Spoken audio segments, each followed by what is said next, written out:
प्राप्त उष्मा को अपने आंखों पे लगाते हुए, आंखों पलकों में लगाते हुए धीरे से आंखों को एकदम मुस्कुराते हुए आंख खोल। हरिओम मैम। जी हरिओम आपका।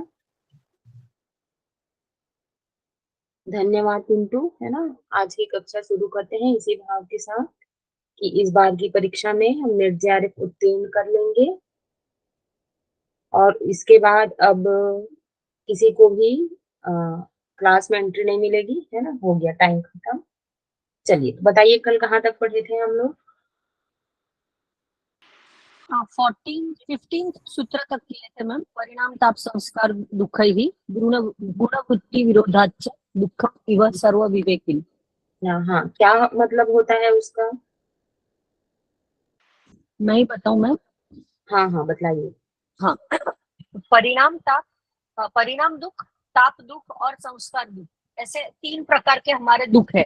और दूसरे है कि जो गुण वृत्ति के विरोध में होने वाले जो रहते हैं वो दुख है।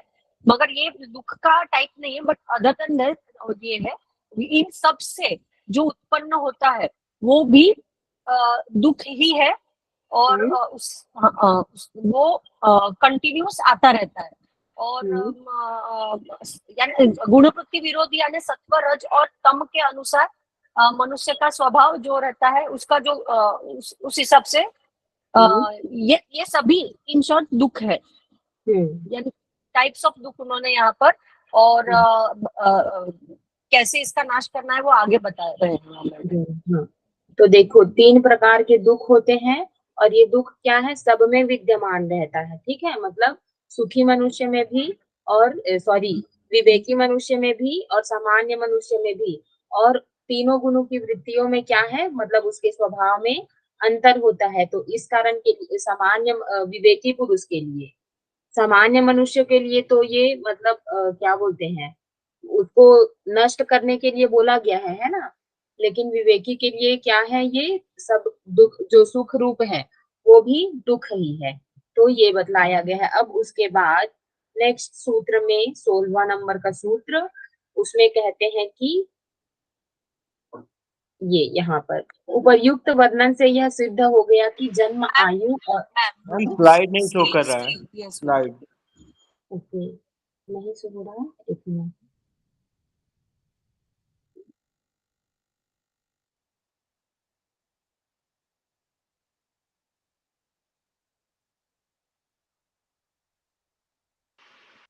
Yes ma'am.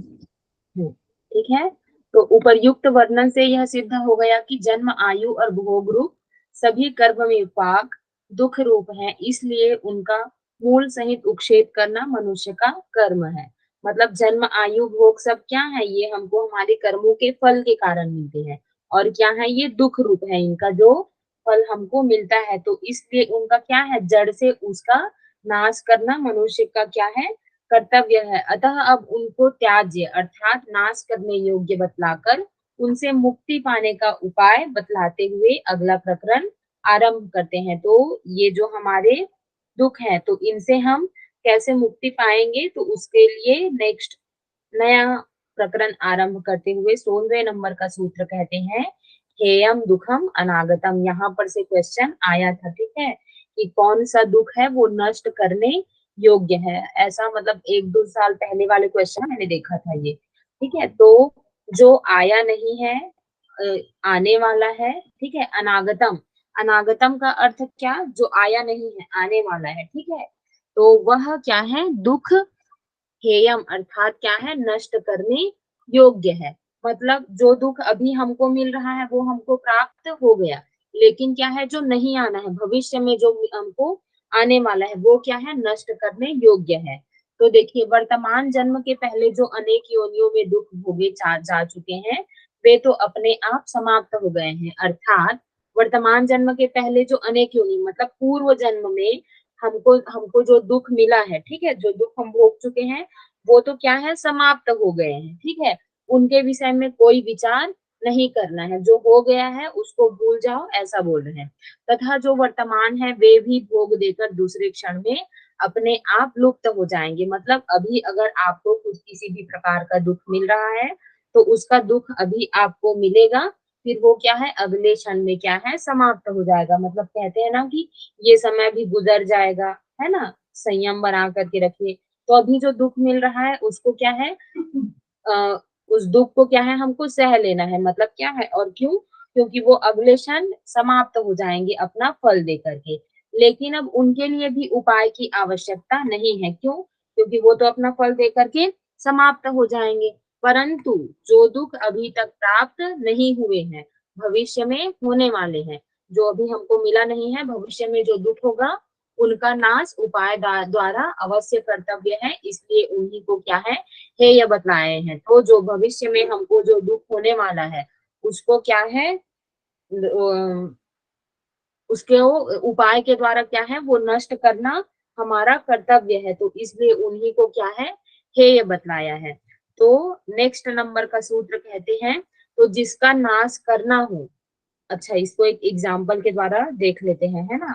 तो अभी जैसे एग्जाम से रिलेट करके पढ़ते हैं, ठीक है। इससे पहले भी आपने लोगों ने यूजीसी नेट का एग्जाम दिया होगा, है ना। अब सपोज किसी का क्वालिफाई हुआ नेट, किसी का नहीं हुआ। कोई कोई लोग यहाँ पर जेआरएफ के लिए प्रिपरेशन कर रहे होंगे, नेट हो चुका होगा, है ना, लेकिन जेआरएफ नहीं हुआ। तो क्या है, अब वो जो पिछला एग्जाम दिए थे उसके बारे में भूल जाओ, क्या हुआ कैसे हुआ। क्यों? क्योंकि वो तो चला गया, अब उसका हम कुछ नहीं कर सकते। और अभी जो क्या है, एक ये वाला एग्जाम है ना, क्या जी 4 सितंबर को जो है ना। अब उसमें भी सपोज प्रिपरेशन हुआ है नहीं हुआ है, तो वो क्या है वो एग्जाम भी आ करके चला जाएगा। सपोज आपने तैयारी नहीं किया है तो चलो ये वाला एग्जाम भी चला जाएगा। लेकिन अब आपका नेक्स्ट वाला एग्जाम जो दिसंबर में आएगा, अब वो भी खराब जाए, ऐसा होगा वो चाहते हैं क्या? नहीं। तो उसको हम लोग सुधार सकते हैं, वो एग्जाम हमारा अच्छा जा सकता है। तो वो कैसे अच्छा जाएगा, तो इसके लिए क्या उपाय है ना। तो उसी के बारे में हम लोग पढ़ रहे हैं कि उसको सुधारा जा सकता है। जो चीजें भविष्य में होंगी तो उसी को जो उनका जो नाश है ना, जो दुख है। अब इसमें हम लोग एग्जाम से रिलेट किए, लेकिन मेन हम लोग यहाँ पर पढ़ रहे हैं दुख के बारे में। तो उसको क्या है हम उपाय के द्वारा उसका नाश कर सकते हैं। इसलिए उसी को क्या है यहाँ पर हेय बतलाया गया है। अच्छा, यहीं पर से क्या है हमारा चतुर्व्यूहवाद आरंभ हो गया। हेय हेतु, फिर ठीक है, फिर उसके बाद क्या आता है जी हान और हानोपाय, है ना। इसी को हमारा बौद्ध धर्म में क्या पढ़ते हैं हम लोग? 4 चीज पढ़ते हैं। क्या चीज है वो, किसे रिलेट करते हैं, किसी को पता है?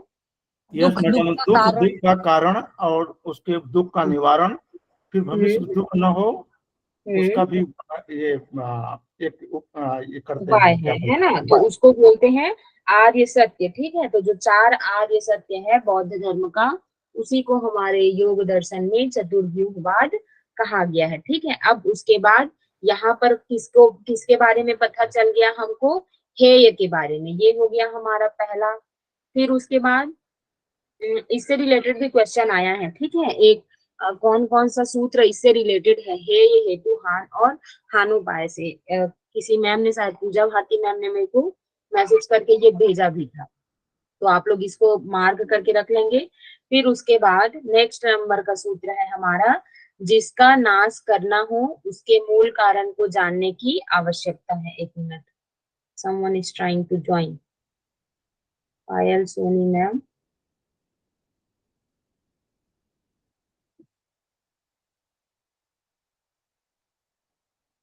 है ना।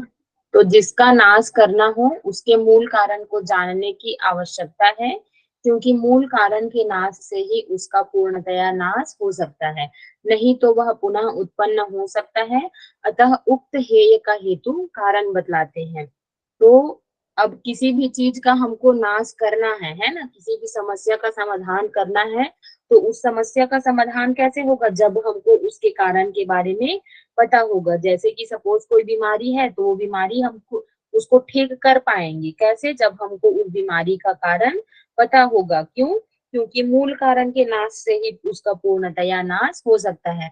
जब हमको क्या है, सपोज बैक्टीरिया और वायरस किसके कारण हमको कोई बीमारी हुई है ये पता चल गया, है ना। तो अब हमको उसका कारण क्या है? सपोज कोई बैक्टीरिया है, तो अब उस बैक्टीरिया को ही हम मारेंगे तभी तो जाकर के बीमारी पूरा खत्म होगा।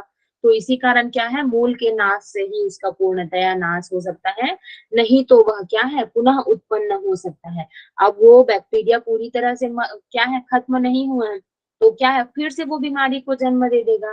तो अतः उक्त हेय अर्थात दुख का हेतु, हेतु अर्थ क्या, कारण बतलाते हैं। अब दुख का कारण क्या है, तो 17वें नंबर के सूत्र में कहते हैं, समझ में आ रहा है ना आप लोगों को, पढ़ रहे हैं जो? जी यस मैम, जी मैम, मैम। यस हाँ मैम। ठीक है ना। तो 17वें नंबर का सूत्र है, दृष्टि दृश्ययो संयोगो हेय हेतु, ठीक है, दृष्टि दृश्ययो संयोगो हेय हेतु, ठीक। अब देखते हैं दृष्टि, दृष्टि का अर्थ यहाँ पर से है दृष्टा से, फिर दृश्य, दृश्य किसको बोलते हैं, प्रकृति को, है ना। फिर उसके बाद संयोगो अर्थात संयोग, दोनों जो मिलते हैं। फिर उसके बाद हेय हेतु अर्थात हेय का अर्थ होता है दुख और हेतु का अर्थ होता है कारण। तो उस दुख का कारण क्या है, दृष्टा और दृश्य का संयोग। तो ऊपर जो नाश करने योग्य आने वाले दुख बतलाए गए हैं, मतलब जो भविष्य में हमको दुख होने वाला है ना, उसको अब हमको नष्ट करने के लिए बोला गया है। तो उसका मूल कारण क्या है, दृष्टा और दृश्य का अर्थात पुरुष और प्रकृति का, दृष्टा अर्थात पुरुष और दृश्य अर्थात प्रकृति का संयोग, यानी जड़ चेतन की ग्रंथि, दोनों जो मिला जुला हम जिसको समझते हैं, है ना।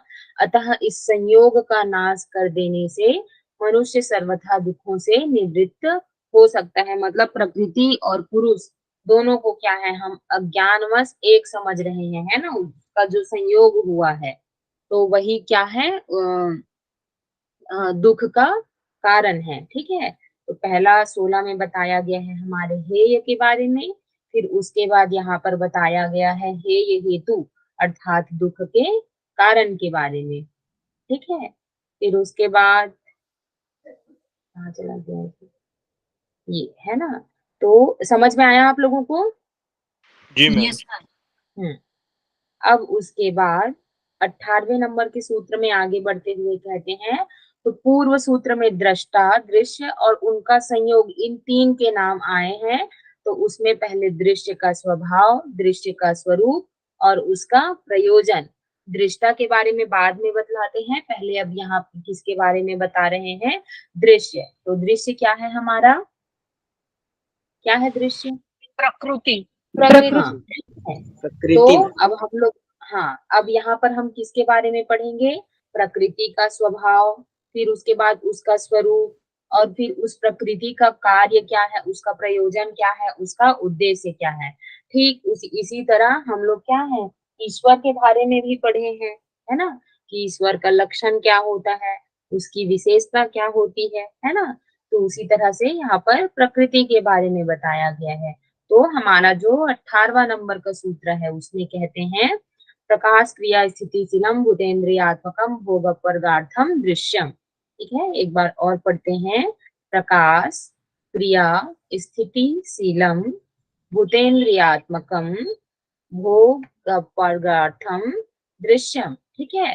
तो सबसे पहला वर्ड आया है प्रकाश।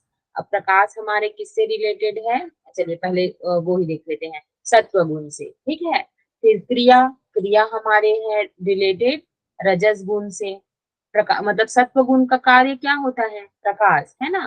फिर रज गुण जहां पर है, तो रज गुण के कारण ही क्या है, क्रियाशीलता आती है, तो ये क्रिया हो गया रज गुण के कारण। स्थिति अर्थात स्थिर, अब तमोगुण से कोई व्यक्ति, है ना, तमोगुण में है, तो उसकी स्थिति कैसी रहती है, आलस इत्यादि हमें में के समय हम लोग कैसे रहते हैं, है ना, स्थिर टाइप का रहते हैं।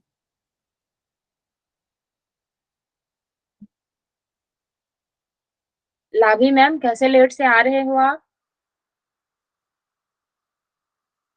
लाभी मैम एंट्री दिया ना मैंने, मिला कि नहीं मिला जी उनको? अच्छा मे भी कैंसिल हो गया क्या? नहीं, आपको तो एक्सेप्ट किया ऐसा दिखा यहाँ पर, एडमिट ऑल। पता नहीं, मेरे को भी लगा, क्योंकि इससे पहले वो क्लास में आती थी, है ना। तो अब उसके बाद देखते हैं भूत और इंद्रिया, जिसका क्या है, आ गए मैम। हाँ,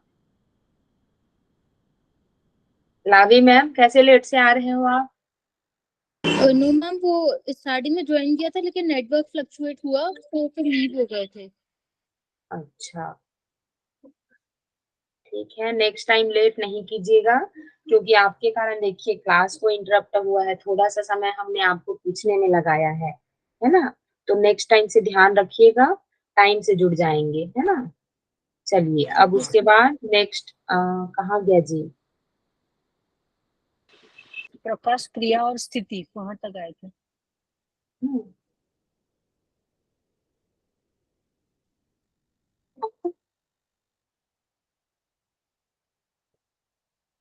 एक मिनट, है ना, थोड़ा सा।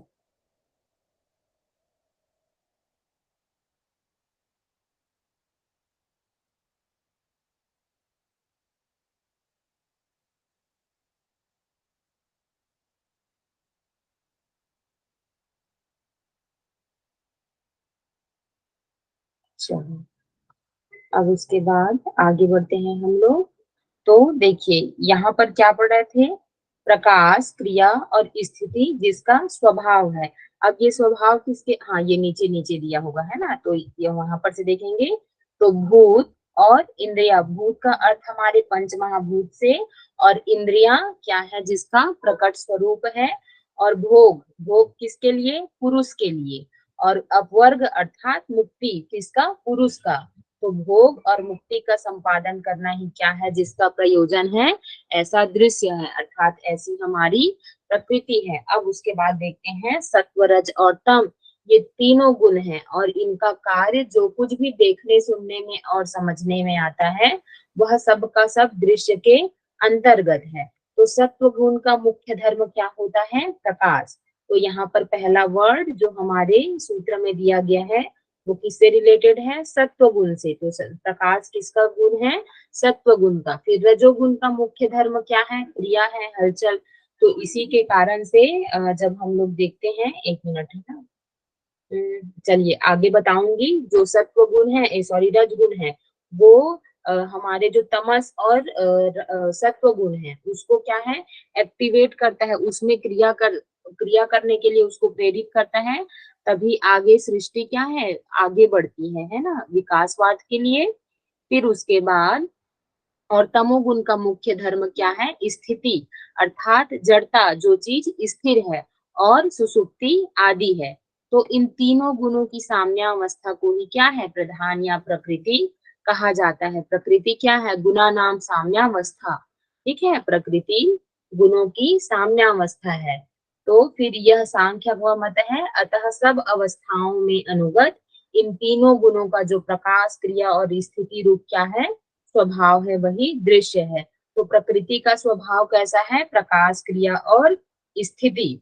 फिर उसके बाद दूसरा वर्ड क्या बोला गया है? ये भूतेन्द्रियात्मकम, ठीक है। तो अब हम पढ़ रहे हैं जो हमारे 5 स्थूल भूत हैं, ठीक है। कौन कौन से, कौन कौन से हैं हमारे 5 स्थूल भूत?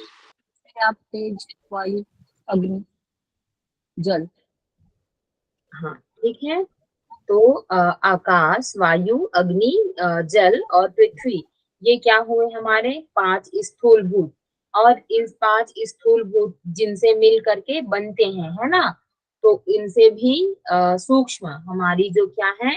पंच तन्मात्रा, ठीक है, शब्द, स्पर्श, रूप, रस, गंध, और उसके बाद 5 कर्मेंद्रियां और 5 ज्ञानेंद्रियां, ये जान ही रहे हैं आप लोग, आगे और पढ़ेंगे। एवं मन, बुद्धि और अहंकार, ये सब 23 तत्व प्रकृति के कार्य होने से क्या है? उसके स्वरूप हैं, ठीक है।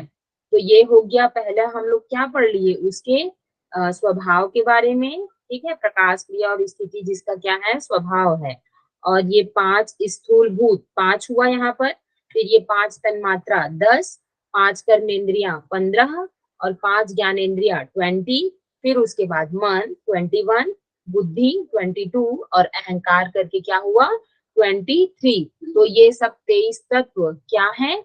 इस प्रकृति के स्वरूप हैं। फिर उसके बाद भोगासक्त पुरुष को अपना स्वरूप दिखलाकर भोग प्रदान करना, ठीक है। प्रकृति अपना स्वरूप किसको दिखलाती है?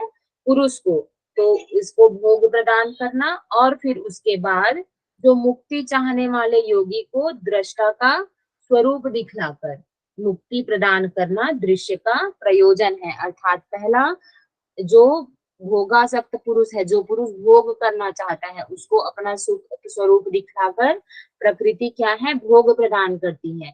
लेकिन जो पुरुष क्या है, अब उसको विवेक ज्ञान हो गया है ना, तो अब जिस पुरुष को विवेक ज्ञान हो गया क्या है, वो क्या चाहेगा कि मुझे मुक्ति मिल जाए, मोक्ष मिल जाए। तो उसको क्या है, प्रकृति मुक्ति दिलाने का कार्य करती है, मोक्ष दिलाने का कार्य करती है, अपवर्ग प्रदान करती है।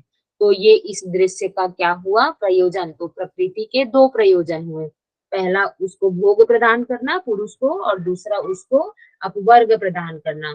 तो दृष्टा को उसका निज स्वरूप दिखा देने के बाद इसका कोई प्रयोजन नहीं हो रहता, उस पुरुष के लिए यह अस्त या लुप्त हो जाती है। इसको 22वें नंबर के सूत्र में हम लोग और पढ़ेंगे। तो जिस दृष्टा को क्या है, वो अब अपना निज स्वरूप दिखा देती है ना, तो मतलब क्या बोलते हैं जी, वो रूपे स्थानम, अपने स्वरूप में स्थित हो जाता है दृष्टा। हाँ, वही ठीक है। तो फिर उसके लिए, उस पुरुष के लिए अब प्रकृति का कोई कार्य नहीं रहता, उसके लिए वह प्रकृति क्या है, लुप्त हो जाती है। ठीक है, इसको आगे 22 नंबर का जो सूत्र है उसमें और अच्छे से दिया है, आज ही पढ़ेंगे, है ना। तो ये समझ में आया कि प्रकृति का मैम अपवर्ग थोड़ा और एक्सप्लेन कर सकते क्या मैम? अपवर्ग का अर्थ होता है मोक्ष। अपवर्ग मतलब हम लोग एक क्लास से बढ़ के दूसरे क्लास में जाते हैं, ठीक है, तो उसी को क्या बोलते हैं, अपवर्ग बोलते हैं। मतलब जो मोक्ष मिलता है ना, आगे बढ़ जाते हैं हम लोग। तो सांख्य में अपवर्ग का अर्थ क्या होता है, मुक्ति या मोक्ष। ठीक है, योग में भी वही है। ठीक, आया कि नहीं आया जी? ओके मैम, लेकिन हाँ, ये वो अपवर्ग कैसे दिखाती है प्रकृति? जिनको मोक्ष चाहिए उनको क्या एग्जैक्ट दिखता है जैसे? हाँ, वो आगे हम लोग पढ़ेंगे, 22 नंबर का सूत्र आएगा। Okay ma'am, okay, no problem. हाँ, आप लोग सांख्य दर्शन नहीं पढ़े हैं क्या? पढ़े हैं ना, पढ़ा है। तो 23 तत्व विकार तत्व है मैडम ना, मन बुद्धि अहंकार अंतःकरण और बाकी पंच कर्म इंद्रियां, पंच इंद्रियां और पंचतंत्र मात्राएं, इस तत्वों का जो विकार रूपी है वो लुप्त हो जाता है प्रकृति में, उसका उसमें विलय हो जाता है।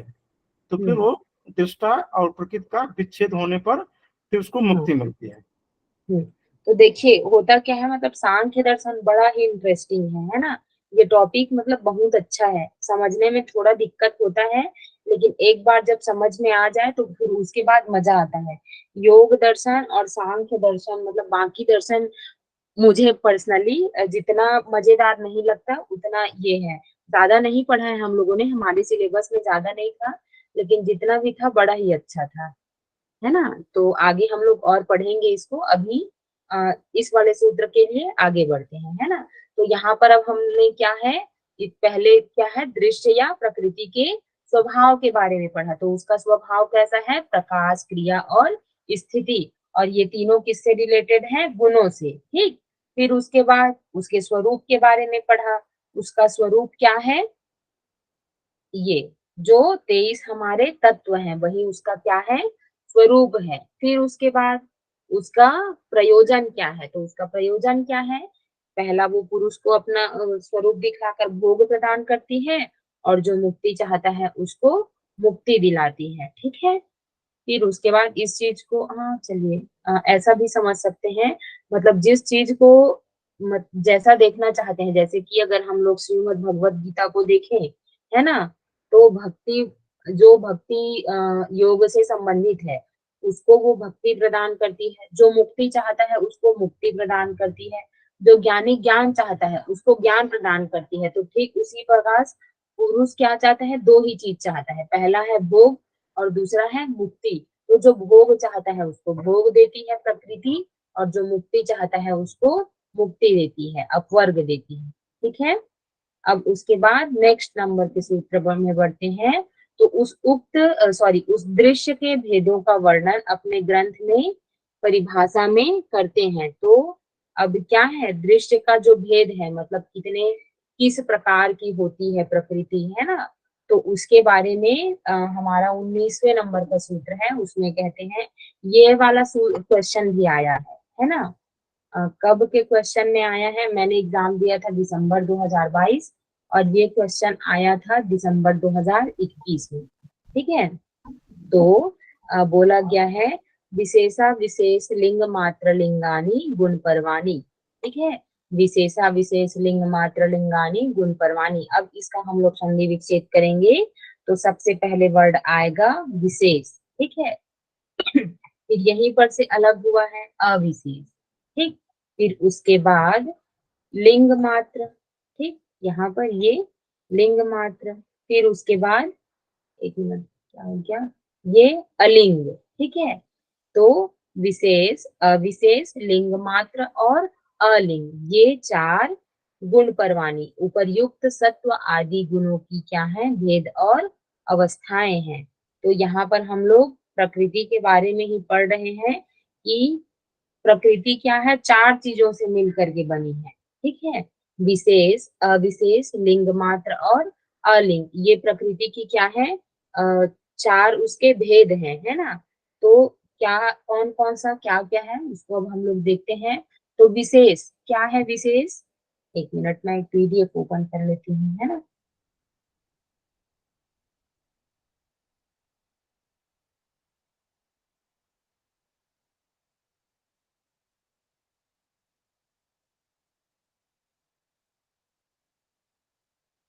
समझ में आ रहा है ना आप लोगों को। Yes ma'am. हाँ।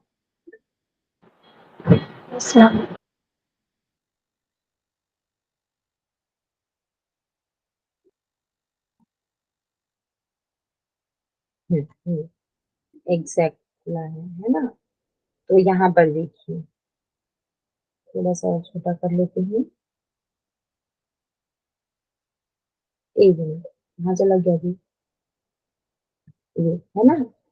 तो उसके बाद हम लोग देखते हैं क्या बताया गया है, यहाँ पर विशेष के बारे में पढ़ रहे हैं। तो पृथ्वी, जल, अग्नि, वायु और आकाश, ये क्या हुए हमारे 5 स्थूल भूत तथा 5 ज्ञानेंद्रिया, 5 कर्मेंद्रिया और 1 मन, इस प्रकार सब मिलकर 16 का नाम क्या है, विशेष है, ठीक है। तो किसके किसके बारे में बोला गया है, ये हमारी हुई 5 स्थूल भूत, ये कैसे हाईलाइट होगा जी, हाँ ये है ना। तो यहाँ पर हुए हमारे 5 स्थूल भूत, ठीक। उसके बाद 5 हमारी तन्मात्रा, फिर 5 हमारी कर्मेंद्रिया, एक मिनट ज्यादा हो गया जी, कहाँ पर हो गया, सॉरी सॉरी, है ना। मैम तन्मात्रा में ही है शायद। हाँ ठीक है, क्या तन्मात्रा क्या है, हाँ 5 ज्ञानेंद्रिया, कर्मेंद्रिया और स्थूल भूत, है ना। एक मिनट, क्या क्या हो रहा है, यहाँ पर आते हैं, है ना, ये नहीं आएगा, एक मिनट इरेज कर देते हैं, है ना, नहीं हुआ यार। तो ठीक है, आप लोग समझ जाएंगे, मैं ऐसा मान के चल रही हूँ। तो ये हुआ हमारा 5 स्थूल भूत, 5 हुआ यहाँ पर। फिर उसके बाद 5 कर्मेंद्रिया, 10, 5 ज्ञानेंद्रिया, ठीक, और उसके बाद मन। तो 5 5 5, ये हुआ 15 और 1 16। तो इन 16 को मिलाकर क्या बोला जाता है, विशेष, ठीक है। 5 स्थूल भूत में हमारे आते हैं आकाश, वायु, तेज अर्थात अग्नि, जल और पृथ्वी। फिर उसके बाद 5 कर्मेंद्रियां, वाक अर्थात वाणी, पाद अर्थात पैर, पानी मतलब हाथ, पायु मतलब क्या बोलते हैं, उपस्थ मतलब लिंग, और पायु मतलब गुदाद्वार, है ना।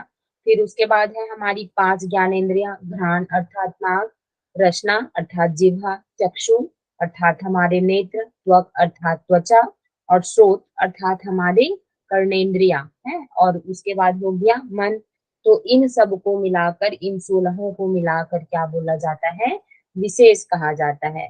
फिर उसके बाद गुणों के विशेष धर्मों की अभिव्यक्ति इन्हीं से होती है और इसलिए इनको विशेष कहते हैं।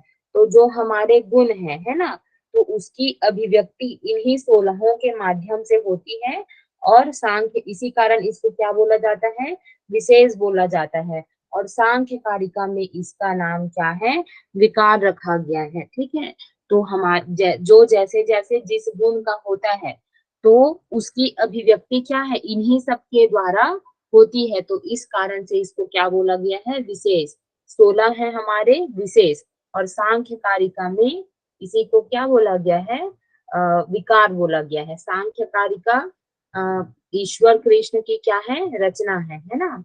सांख्य दर्शन पे ही टीका है शायद ये, है ना, ये भगवान कृष्ण ने इसकी रचना की है, और इसी को क्या बोला जाता है, विकार बोला जाता है। ठीक है, फिर उसके बाद अब आते हैं विशेष के बाद क्या बोला गया है, अविशेष। तो शब्द, स्पर्श, रूप, रस और गंध, ये पंच तन मात्राएं, इन्हीं को सूक्ष्म महाभूत कहते हैं। एक मिनट, है ना पद्मनी।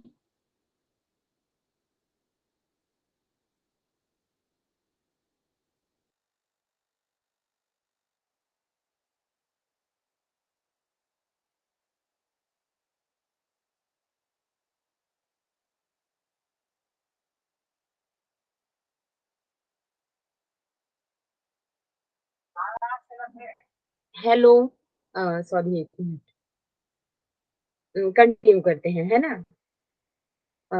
हाँ, शब्द, स्पर्श, रूप, रस और गंध, ये पंच तन मात्राएं हैं, इन्हीं को क्या कहते हैं, सूक्ष्म महाभूत कहते हैं। और क्योंकि ये स्थूल 5 महाभूतों के कारण है, तथा मतलब इसको कारण क्यों बोला गया है, क्यों, क्योंकि जिनसे मिलकर के जो चीज बनती है ना, उसको क्या बोला जाता है, कारण बोला जाता है। तो पंच सिद्धांत में पढ़ेंगे कि इन सब से मिल करके ही क्या है, जो हमारे स्थूल भूत पंच महाभूत है उसकी रचना होती है। इस कारण से उनका क्या बोला गया है, इसको कारण था। जो छठा अहंकार, जो कि मन और इंद्रियों का कारण है, इन छहों का नाम क्या है, अविशेष। तो विशेष में आएंगे हमारे 16, और फिर उसमें से 10 हमारे, स्क्रीन नहीं दिख रही है, धीरे से बोला, स्क्रीन प्रेजेंट नहीं हो रही है। हाँ मैं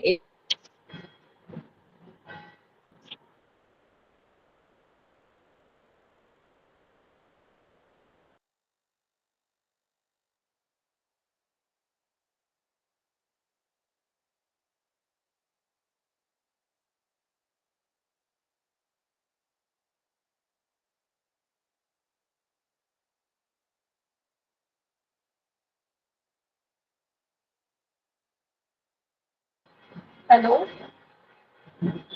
शायद मैम का नेटवर्क चला गया।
Sorry for the interruption. ठीक है, मैं लेफ्ट हो गई थी, मुझे पता नहीं चला। चलिए स्क्रीन प्रेजेंट कर लेती हूँ पहले।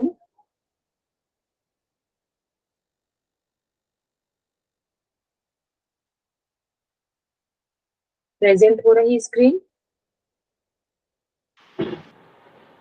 Yes ma'am, yes. ठीक है, तो विशेष में हम लोगों ने कितने तत्वों के बारे में पढ़ा, 16 तत्वों के बारे में। 16। इसमें हाँ 10 कम कर देंगे तो उसमें क्या आ जाएगा हमारा, अविशेष। तो अब अविशेष कौन कौन सा है? तो पहले तो हमने इन 16 के बारे में पढ़ लिया है ना, जो सबसे लास्ट में आते हैं। देखिए ये सात्विक है, राजसिक, राजस, रजस क्या है, दोनों में सत्व और तमस में बट जाता है। क्यों? क्योंकि क्रियाशीलता इसका गुण होता है। सबसे पहले आता है प्रकृति। प्रकृति क्या है? पुरुष के संपर्क में आती है।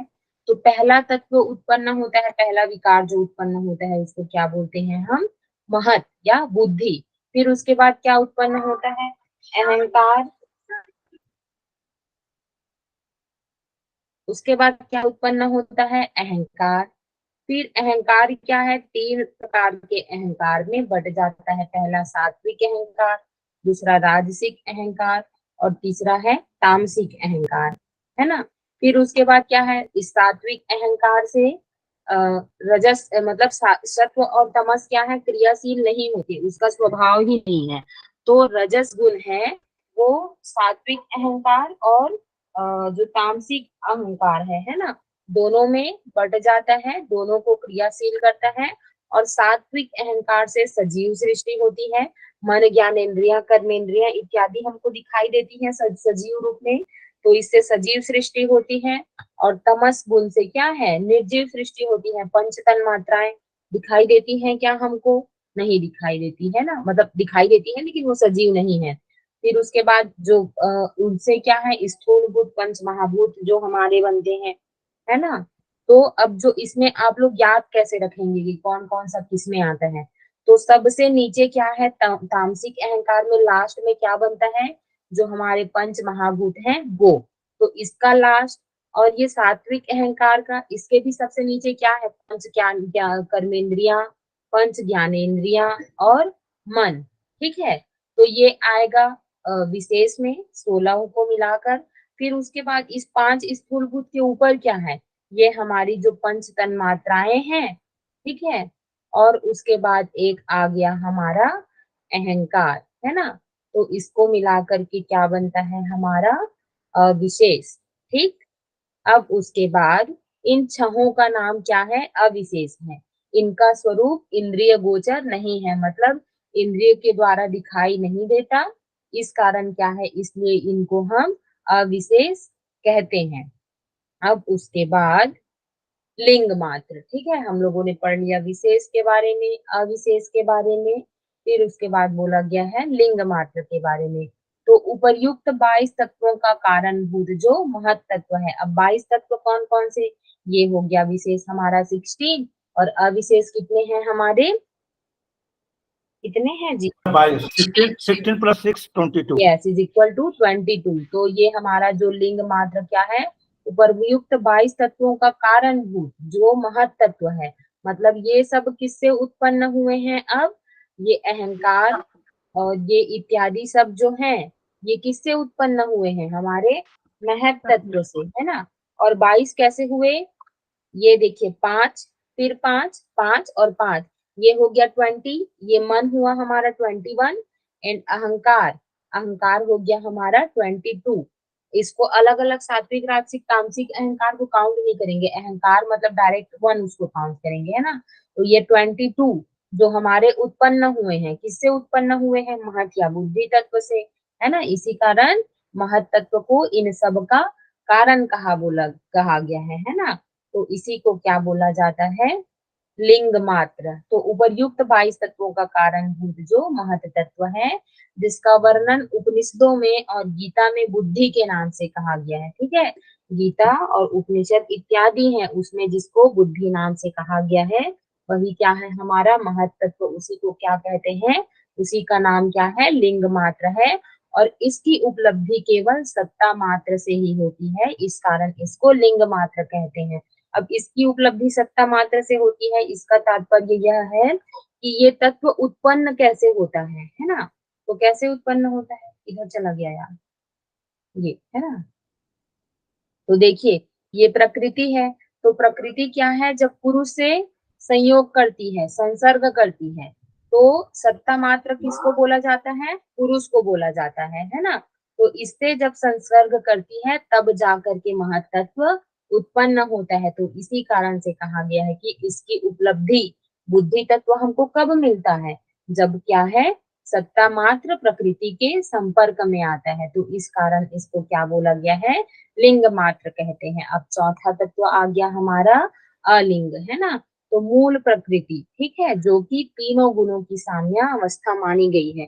सांख्य कारिका में ही कहा गया है ना, गुणा नाम साम्यावस्था नाम प्रकृति, जो गुणों की साम्यावस्था है वही क्या है, हमारी प्रकृति है। और महत तत्व जिसका पहला परिणाम या कार्य है। देखिए प्रकृति से सबसे पहले क्या उत्पन्न हुआ, महत या बुद्धि, तो इसी कारण उसको उसका पहला परिणाम या फिर पहला कार्य बोला गया है। तो इस महत तत्व तो कार्य हो गया, तो महत तत्व का कारण क्या होगा, क्या होगा जी कारण? तत्वों का कारण प्रकृति है ना, प्रकृति और यस, पुरुष वेरी का गुड। सहयोग। प्रकृति और पुरुष का संपर्क।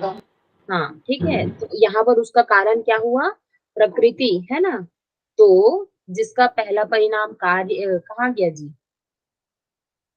महत तत्व जिसका पहला परिणाम कार्य है, और उपनिषद और गीता में जिसका वर्णन अव्यक्त नाम से किया गया है, मतलब व्यक्त स्वरूप नहीं है इसका, प्रकृति क्या है, अव्यक्त है ना। वो सर्वत्र, मतलब प्रकृति क्या है इसको आप लोग बता सकते हैं क्या?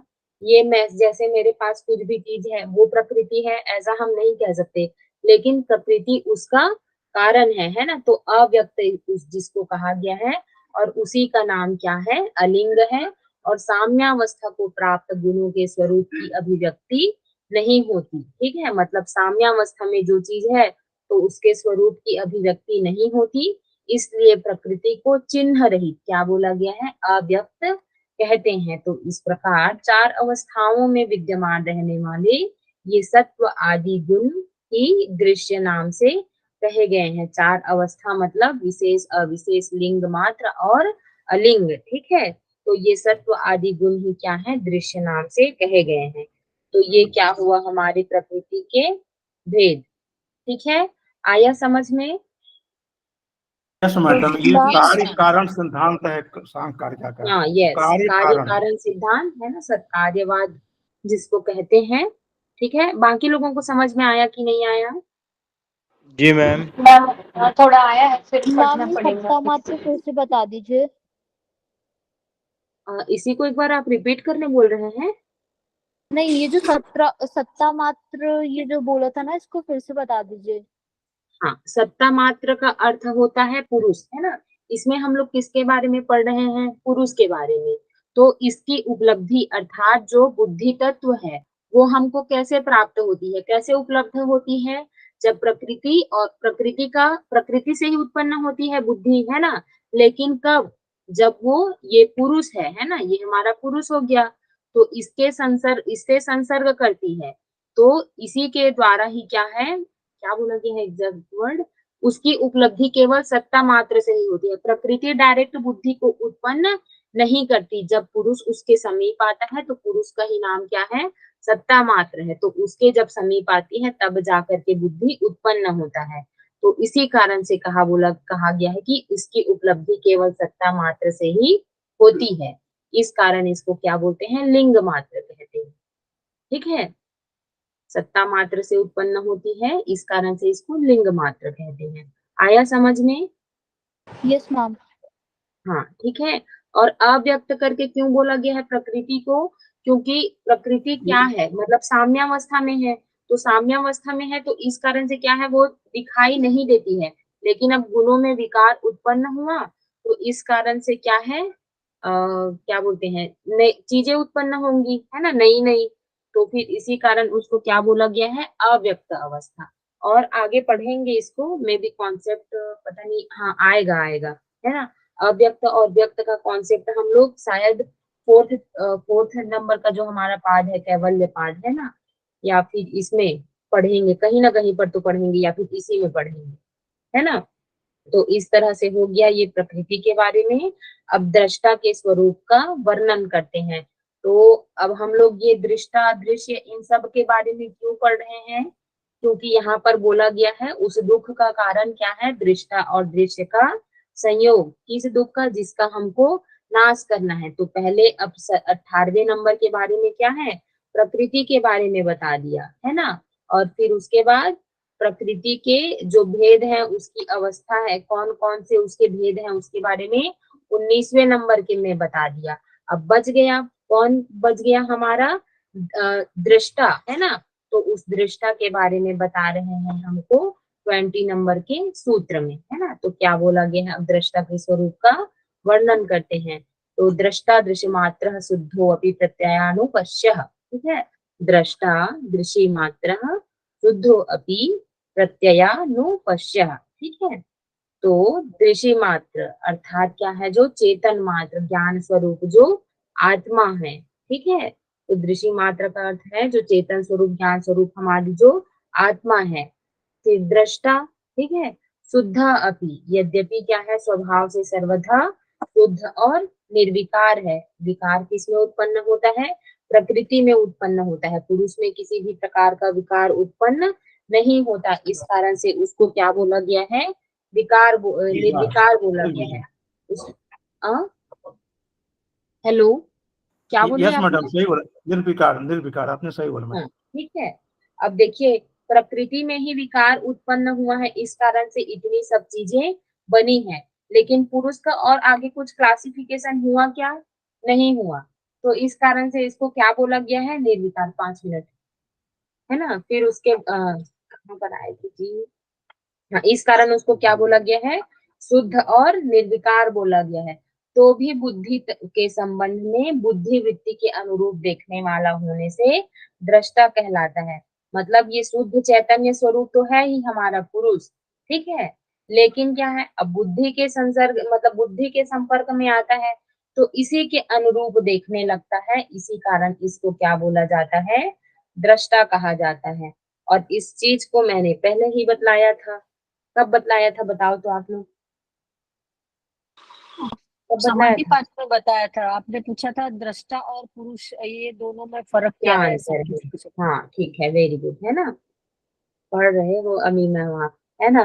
बाकी लोग इनको एज अ कॉम्पिटिटर दृष्टा, देखिए। दृष्टा मैडम तो साक्षी, दृष्टा हाँ जो हाँ, पुरुष है ठीक है। वो तो साक्षी है, अकर्ता है, हाँ चेतन अवस्था हाँ। है और भोक्ता है। हम्म, वो तब तक उसी रूप में बना रहता है जब तक उसके प्रकृति के संपर्क में नहीं आती है।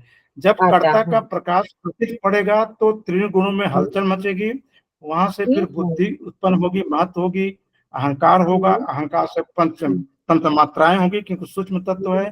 फिर अहंकार से, हम्म, जैसे आपने बताया कि रज और सात्विक और रज और तमस तीनों का होगा, जो मतलब 22 तत्व आपने बताया, तो वहां से विकार उत्पन्न हम्म, शुरू हो जाएगा। ठीक है।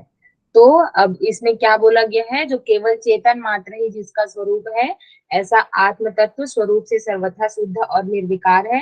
तो भी बुद्धि के संबंध से बुद्धि वृत्ति के अनुरूप देखने वाला होने से क्या है, ये दृष्टा कहलाता है। ठीक है, अब इतना हो गया।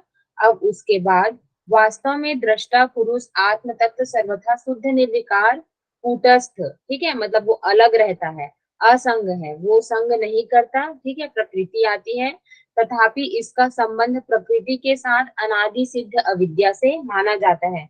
मतलब अविद्या के कारण ही क्या है, वो प्रकृति से उसका मतलब प्रकृति से संबंध रखता है। और जब तक उस अविद्या के नाश द्वारा यह प्रकृति से अलग होकर अपने स्वरूप में स्थित नहीं हो जाता। मतलब क्या है, उस अविद्या का नाश होता है तब जब उसको विवेक ज्ञान की प्राप्ति होती है। तो वो जान जाता है, अब उसको विवेक ज्ञान हो गया, तो प्रकृति क्या है, अलग है और मैं अलग हूँ।